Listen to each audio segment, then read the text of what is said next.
Hello everyone. आज का हमारा टॉपिक है मूविंग कॉइल गैल्वेनोमीटर।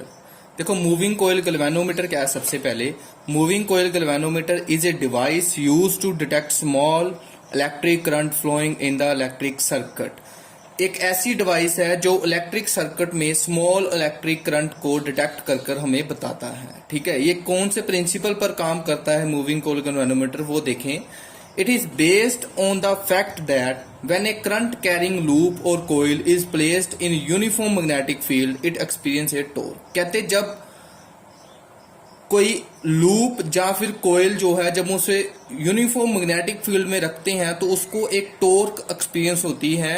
सेम जो मूविंग कोयल गैल्वेनोमीटर है वो इस प्रिंसिपल पर काम करता है। जो इसमें कोयल होती है एक मूविंग कोयल गैल्वेनोमीटर में, वो जब मैग्नेटिक फील्ड में इन्फ्लुएंस होती है तो उसको एक टॉर्क एक्सपीरियंस होती है, और फिर वो उसकी जो नीडल है, डिफ्लेक्शन नीडल, वो हमें मीटर पर जो उसका स्केल है, लीनियर स्केल, वहां पर डिफ्लेक्शन जो नीडल के साथ हमें करंट की वो पता चलता है कि कितना जो मीटर स्क्वायर पर रीडिंग शो हो रही है करंट की, वो कितनी शो हो रही है।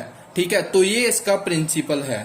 तो अब इसको ड्रा कैसे किया है वो देखें। सबसे पहले ड्रॉ में क्या किया इसको, सबसे पहले तो एक आपके पास है एक कोयल है जिसको number of turns copper wire से बाउंड किया गया है। ठीक है, और इस कोयल को नॉन मेटेलिक फ्रेम में हमने रखा है ब्रास के, और इस कोयल को हमने दो परमानेंट मैग्नेट्स के बीच में रखा है, नॉर्थ और साउथ मैग्नेट्स के बीच में रखा है। ठीक है, और इस कोयल को एक मूवेबल टोर्शन हेड के साथ हमने सस्पेंड किया है। देखो, यहां से कोयल को बांधा हुआ है एक मूवेबल कोयल टोर्शन हेड के साथ। ठीक है, टोर्शन हेड के साथ इसको हमने बांधा है, ऊपर सस्पेंड किया हुआ है।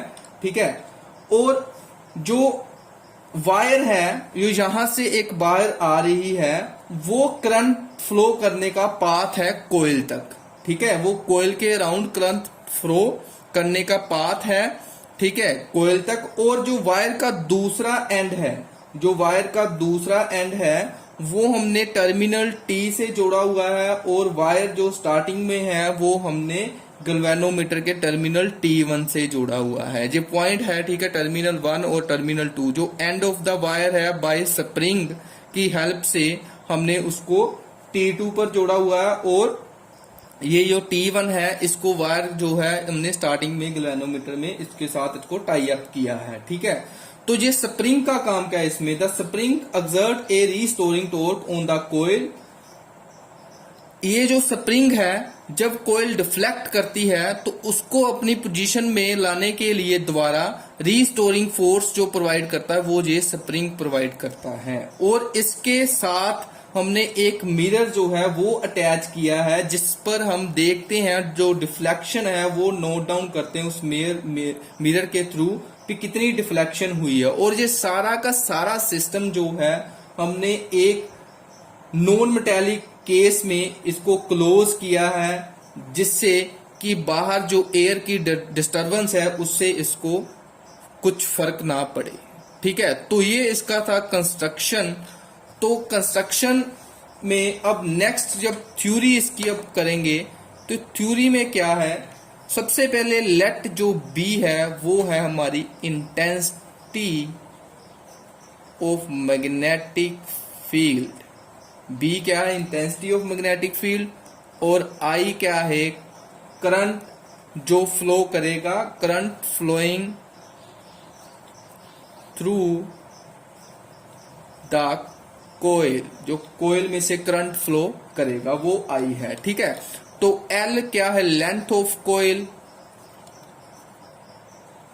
और बी क्या है, ब्रेथ ऑफ कोयल। ठीक है, तो अब कैपिटल एन जो है नंबर ऑफ टर्न्स है इन द कोयल, कितने नंबर ऑफ टर्न्स है कोयल में वो हमने सपोज किया, और लेंथ इनटू ब्रेथ जो है वो हमें एरिया की वैल्यू देगा, एरिया ऑफ कोयल ए।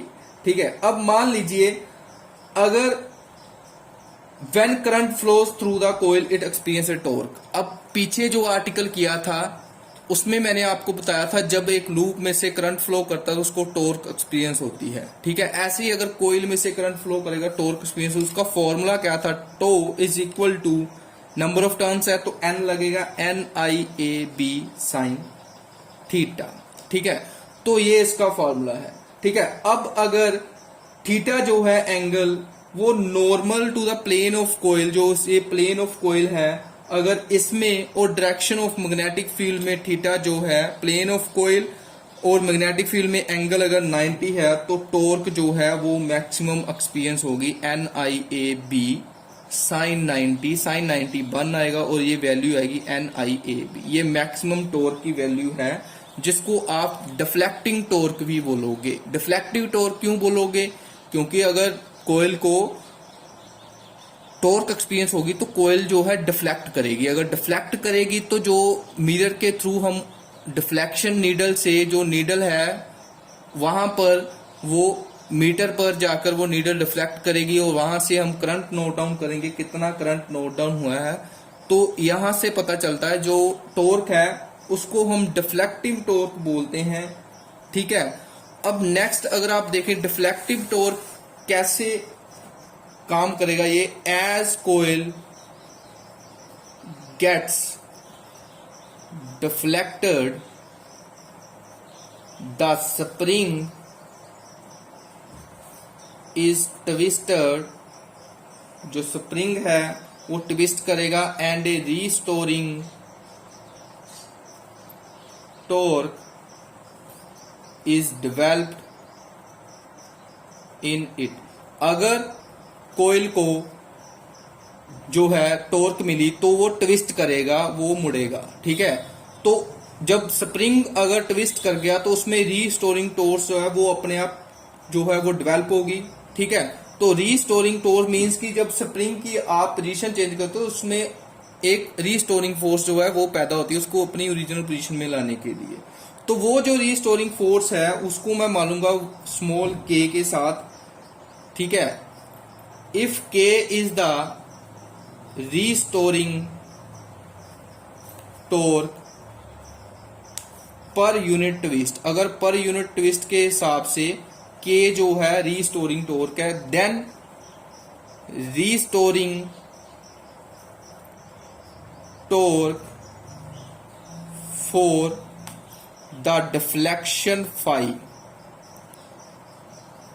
जो कोयल ने डिफ्लेक्शन की, जितनी बार उसने डिफ्लेक्शन की उसको मैंने फाई मान लिया, तो रीस्टोरिंग टॉर्क की अब वैल्यू कितनी आएगी, टो डैश मैंने रीस्टोरिंग टॉर्क मानी है और के जो है वो रीस्टोरिंग पर यूनिट ट्विस्ट है, जितने नंबर उसने ट्विस्ट किया, ठीक है, वो है के। के को आप मल्टीप्लाई करवाएंगे फाई के साथ, डिफ्लेक्शन के साथ, तो आपके पास टोटल वैल्यू होगी रीस्टोरिंग टॉर्क की। तो इक्विलिब्रियम कंडीशन जो है, अब इक्विलिब्रियम कंडीशन ऐसे इक्विलिब्रियम का सिंबल है ऑफ द कोयल, जो आपकी रीस्टोरिंग फोर्स टॉर्क और डिफ्लेक्टिंग टॉर्क है वो इक्वल रहती है, ठीक है। डिफ्लेक्टिंग टॉर्क और is equal to restoring torque.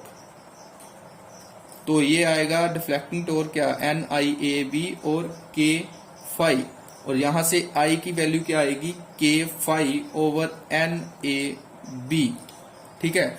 और यहां से अगर आप I की वैल्यू देखें तो I अब आएगा G फाई, तो G यहां से क्या है, K ओवर NAB। G जो है वो गैल्वेनोमीटर कांस्टेंट है, ठीक है। यहाँ पर G जो है वो है गैल्वेनोमीटर कांस्टेंट, और अगर ये कांस्टेंट आप हटाते हो तो ये डायरेक्टली प्रोपोर्शनल फाई आएगा। तो ये यहाँ से क्या पता चला, द डिफ्लेक्शन ऑफ कोयल, जो डिफ्लेक्शन कर रही है कोयल वो डायरेक्टली प्रोपोर्शनल किसके है, करंट फ्लोइंग थ्रू इट, जो करंट फ्लो थ्रू करेगा गैल्वेनोमीटर में, जो करंट जो है वो फ्लो करेगा, डिफ्लेक्शन जो है वो उसके डायरेक्टली प्रोपोर्शनल है, ठीक है।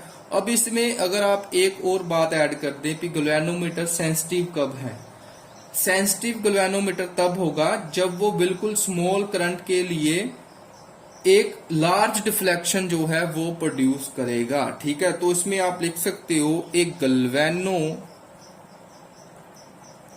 meter is said to be sensitive if a small